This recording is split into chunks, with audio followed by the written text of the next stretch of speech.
Welcome to this congregation where we seek to foster community, to grow our spirits, to serve others, and to work for justice. Our sacred space has become cyberspace. We're glad that you have joined us this morning for our very first Zoom Adult Sunday service, and we hope you will experience love, acceptance, and inspiration. After the service, please join us for our Zoom coffee hour. And so we can all get reconnected. It will last as long as you want it to.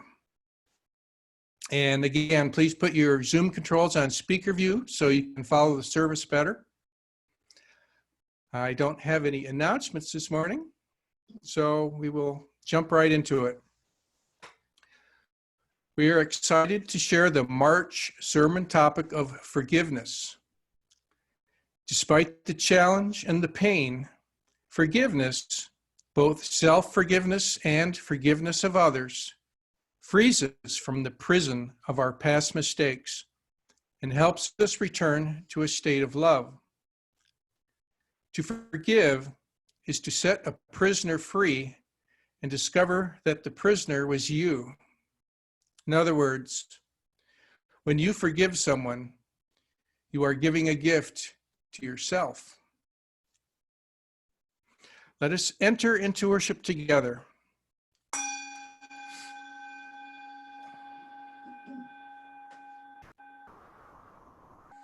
Hopefully you all hit the link for your order of service, but please look at your order of service and say with me the words that are printed there as the chalice is being lit. We light our chalice this morning, grateful for the love that we experience in this beloved community. May this flame light our way to inner peace, to love for each other, and faith in ourselves.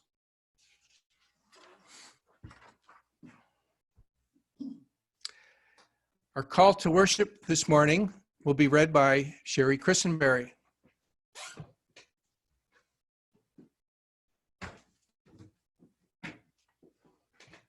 Good morning. Our call to worship this morning is from Gary Kowalski. In this quiet hour, may our spirits be renewed. In this gathering of friends, may we be ready to extend ourselves to those in need and with trust to receive the hand that is offered. In this community of ideals, may we remember the principles that guide us and reflect upon those things that give meaning to our lives, renewing our dedication to serve the highest that we know. In this time of worship, may our minds be open to new truth and our hearts be receptive to love as we give thanks for this life we are blessed to share.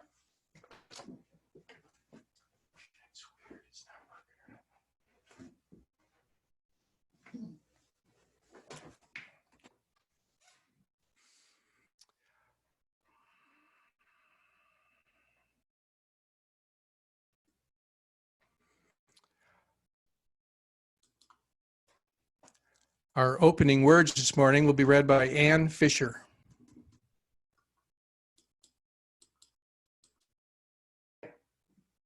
Good morning. That's my dogs. Why? Our opening words are from Rosie Fisher. Hold one. I'm sorry. Our opening words this morning are from Leif Seligman. We pause in this stillness to rest for a moment. We quiet ourselves so that we can feel what stirs within. Each breath draws us closer to the pulse of life, and with each exhalation, we make room for something new. May we find in this gathering the comfort of those who care. May we encounter patience along our growing edges and compassion in our most tender spots. Here, may we find the inspiration and encouragement we need to face our challenges and nurture ourselves. And in the presence of suffering across the globe, may we redouble our efforts to practice kindness where we are, with the hope that the light of our actions travels like the light of faraway stars. May our gestures of compassion and generosity seed possibility. May we walk humbly with one another, choosing reconciliation over resentment as we try to live right-sized. When life presses in and shifts us off balance, when pain assails us, when frustration mounts, may the rhythm of our breath steady us and bring us back to a place of gratitude. Thank you, Anne. Now for the fun part, joys and sorrows. Now is the time in our service when we recognize and lift up one another in love. Let us be fully present and listen to these sorrows and joys with open hearts. So as I said, if you would like to share a joy or a sorrow, please go to the Zoom control at the bottom and click on participants, and then click on raise hand. And I see we have one already. So Gloria, would you like to share? Yes, I would. Can you hear me? Yes. Okay, I want to give everyone Ed's phone number for his bedroom because he is locked in there now. And it's no fun being locked in your bedroom. It's bad enough being locked in the house. So I do wish that some others would call him. Here's his number, 215-486-4108. You'll have to explain who you are, but he is still Ed. Wonderful, caring person. Thank you. All right. Thank you, Gloria. Caren. I just wanted to express gratitude because you know the world is changing all around us, and as a family who is not close to other family, I'm grateful for this family, but I'm also grateful that the family I have, which are in the New Orleans area, in the Los Angeles area, are still safe, and just say a prayer that they remain that way. And I'm grateful that to what we know, all of us are safe. All right, thank you, Caren. Well, I don't see any more raised hands. If anyone is having a problem, I was going to say, do it old school and physically raise your hands. So, Rich and Janet, go ahead. Sorry, we couldn't figure out how to click the little hand, but I'm grateful for this technology and that Gil and Sherry put this service together. And I'm grateful that I still work, but also nervous that I still have to go to work in a hospital. But so far, there's no known cases of laboring moms or pregnant moms with COVID, so I'm grateful for that. And we'll be careful as we can. We'd like to also ask for prayers for Maud, a friend of Janet's and her mom's, who we tried to give food to a couple of days ago, and at that point she'd been put into an ambulance and went to St. Mary's, and we're not sure what happened. She's 92 right now. Yeah. And I'm enthusiastic about how many boxes I got on my screen right now. There's like 21 locations now. That's great. That is great. All right, thank you, Rich and Janet. And we have Anne. Okay. I just wanted to say I second Rich. I'm taking my normal attendance and we're pretty close to a Sunday service. So that's pretty good. My joy was opening this app and seeing Gloria's face. I really, truly miss it. It's good to see you. You look well from your little computer box. I hope you're feeling well. And I didn't realize how much I missed all of you. So it's really good to see you, and Arlette too. It's lovely to see your face as well. That's my joy. All right. Thank you, Ann. Okay, Caren. Where are you? My joy is that for the most part, all of us are healthy. There's been a few in the extended family that may or may not have had this, but everyone is healthy or on the mend. We had to bring Megan home from all the way out in Pittsburgh. The weekend that her spring break would have ended, it turned out she ended up moving back home. So, you know, the joy is that everybody's doing well, and this is a joy as well. I've done a couple of Zoom meetings before, but I really like this one myself. So, and thanks to Gil and Sherry as well for making this a joyous part of my Sunday morning. I signed in kind of late because I was on my way back from the grocery store. It's kind of like a scavenger hunt these days. It's kind of interesting. And if you think of it as a fun scavenger hunt, you know, you're not going to get frustrated, hopefully. So thank you. Hi, Rich. Thank you, Caren. No more electronic hands. Any old school hands up? Yeah, I can't see. I guess we're good, huh? Wow, that went fairly smoothly. Oh, I don't have another candle. Oops. Oh well. We light this virtual candle in gratitude for the opportunity to gather together once again in community.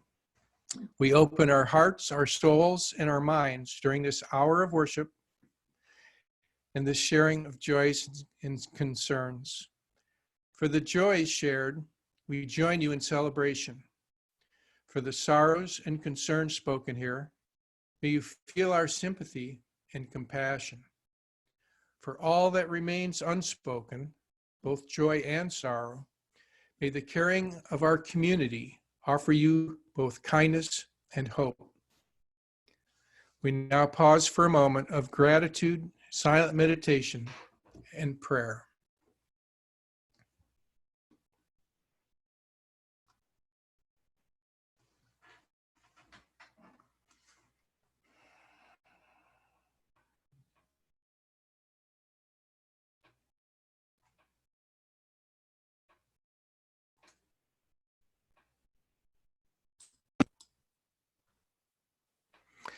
And now we'll have a nice interlude from our very own Jim Harven. Thanks, Gil. This is my take on a song from our hymnal.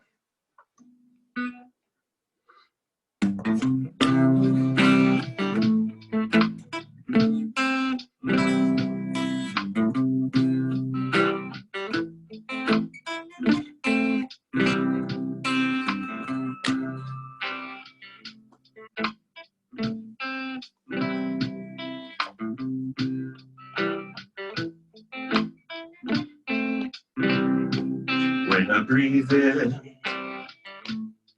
I'll breathe in peace. When I breathe out, I'll breathe out love. When I breathe in, I'll breathe in peace. When I breathe out, I'll breathe out love. When I breathe in, I'll breathe in love. When I breathe out, I'll breathe out love. When I breathe in,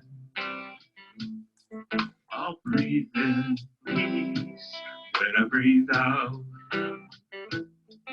I'll breathe out love. When I breathe in, I'll breathe in peace. When I breathe out, when I breathe out, I'll breathe out love. When I breathe in, when I breathe in, I'll breathe in peace.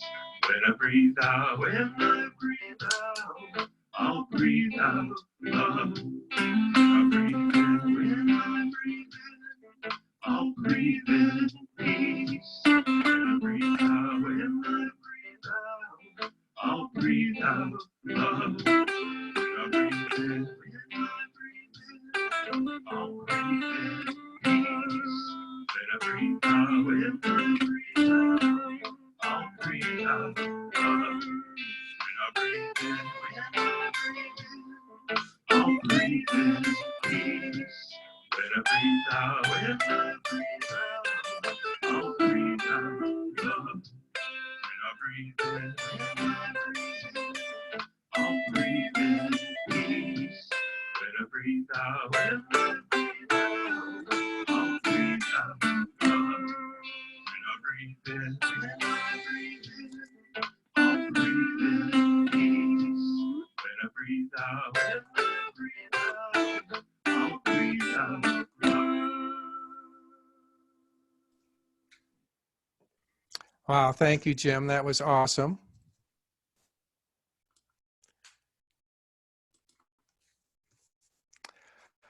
All right. Our reading or our meditation reading this morning is somewhere. It's by Rich Kelly. Go ahead, Rich.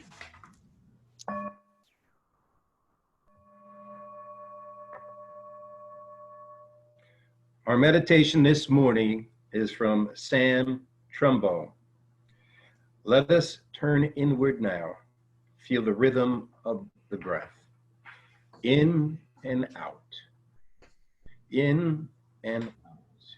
Find the peace of just being with the flow of the breath. Letting go of yesterday and tomorrow. Feel the restorative power of the peace of this moment. A stillness quiet enough to respond to the joys and celebrations that enliven us. There is a safety here in the rhythm of the breath. The ebb and flow of life is enacted with each one. Taking in oxygen sustenance, letting go of carbon dioxide waste.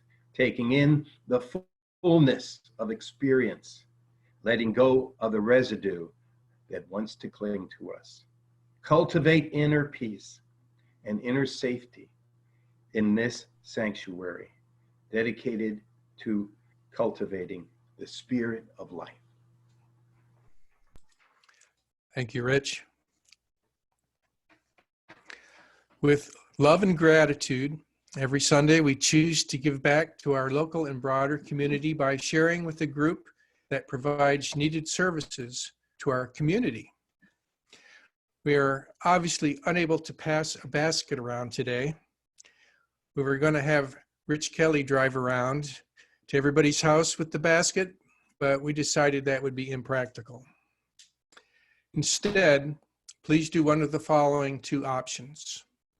Either send a check into the office or put some cash or a check into an envelope. And then keep it around and then put cash or a check in that envelope every Sunday until the time when we can get together in person and hand the envelope in then. As a reminder, to keep our church operating, please make sure your pledge money is up to date as our fiscal year ends 2 months from now. This will ensure continued services when we reopen at Penryn. We now have a reading, and this is by Marianne Williamson, her book, Illuminata.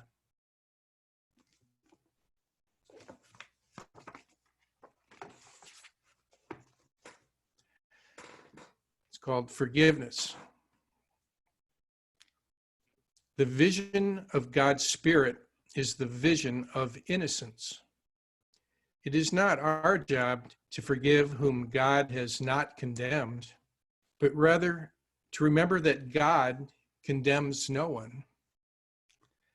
God heals through forgiveness and asks that we do likewise.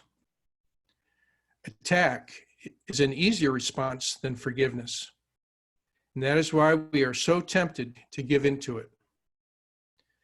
Throughout our lives, we have seen more anger than examples of true forgiveness. Forgiveness does not mean we suppress our anger. Forgiveness means that we have asked for a miracle, the ability to see through the mistakes that someone has made to the truth that lies in all of our hearts. None of this, I'm too spiritual to be angry, for who among us is? Rather, we pray, I am angry, dear God, but I'm willing not to be. I am willing to see this situation another way. Forgiveness is not always easy. At times, it feels more painful than the wound we suffered to forgive the one who inflicted it. And yet, there is no peace without forgiveness. Attack thoughts towards others are attacks on ourselves. The first step in forgiveness is the willingness to forgive. If you can state, despite your resistance, your willingness to see the spiritual innocence, the light in the soul of one who has harmed you, you have begun the journey to a deep and unshakable peace.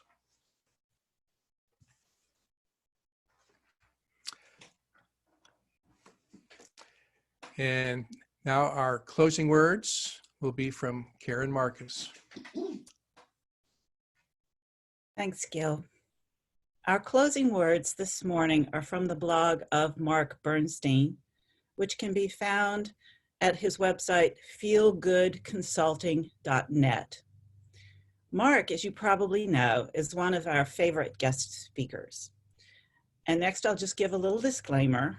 I'm not a comedian, so hopefully this next section gives you a little chuckle at least.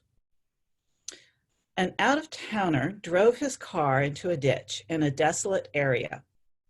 Luckily, a local farmer came to help, accompanied by his big, strong horse named Buddy. He hitched Buddy up to the car and he yelled, "Pull, Nellie, pull!" But Buddy didn't move. Then the farmer hollered, "Pull, Buster, pull!" But Buddy still didn't respond. Once more the farmer commanded, "Pull, Coco, pull!" Again, Buddy stood motionless. Then the farmer nonchalantly said, "Pull, Buddy, pull." And the horse easily dragged the car out of the ditch. The motorist was most appreciative and very curious. He asked the farmer why he called his horse by the wrong name 3 times. And the farmer shrugged and said, Buddy's blind, and if he thought he was the only one pulling, he wouldn't even try. We're in an age of social distancing, and if it's going to work, if we're going to remain patient and steadfast in our isolation from the rest of the world, we have to believe that others are doing it as well, even if we can't always see it. Like Buddy, we can't think that we are the only ones pulling. Those that frolic on the beaches in Florida or congregate en masse on the front porches of their homes to share a beverage or a story or two don't get it.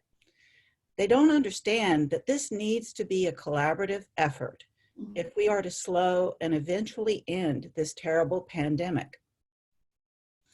We Unitarian Universalists get it. Before this crisis hit, we worked together in our congregations to get things done. We supported each other and understood the importance of sharing the load. Knowing that we were not alone in our work inspired us, comforted us, and strengthened our resolve to make our congregations strong and vital. Today, in this brave new world, we take these actions into a virtual realm, and we stand as strong and united across distances as we did when we stood within 6 feet of each other, shook hands, and probably hugged. Our 7th principle reminds us that we are not sufficient unto ourselves, yet we are interdependent. We are truly living our faith only when we are serving more than just ourselves. As Martin Luther King Jr. said, the religion which ends with the individual ends. So keep pulling and know that others are pulling as well, and we'll get out of this ditch in time. I think Buddy would be proud. Thank you, Caren. Now, please look at your order of service and say with me the words that are printed there as we close our service. We extinguish our chalice, but we keep its light in our hearts. May it light our path as we leave this place and guide our way until we are together again. May we go in peace. Our service is concluded.